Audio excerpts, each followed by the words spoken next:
ശബരിമലയിലെ സ്വർണ്ണപ്പാളി ഉൾപ്പെട്ട ലോഹത്തിന്റെ ഭാരം കുറഞ്ഞതിൽ വിജിലൻസ് അന്വേഷണത്തിന് ഉത്തരവിട്ട് ഹൈക്കോടതി. Chief vigilance and security officer അന്വേഷിച്ച് 3 ആഴ്ചയ്ക്കകം റിപ്പോർട്ട് നൽകാനാണ് കോടതി നിർദ്ദേശം. ലോഹത്തിന്റെ ഭാരം മുൻപത്തേതിനേക്കാൾ 4.5 കിലോ ഭാരം കുറഞ്ഞതെങ്ങനെയെന്ന് കോടതി ചോദിച്ചു.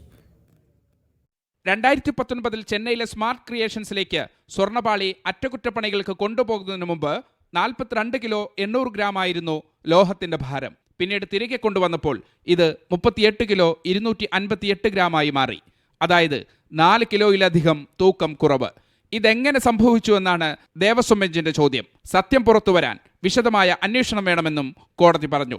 ലോഹത്തിന്റെ ഭാരം കുറഞ്ഞത് സംബന്ധിച്ച് chief vigilance and security officer അന്വേഷണം നടത്തി 3 ആഴ്ചയ്ക്കകം റിപ്പോർട്ട് നൽകണമെന്ന് ദേവസ്വം ബെഞ്ച് ഉത്തരവിട്ടു.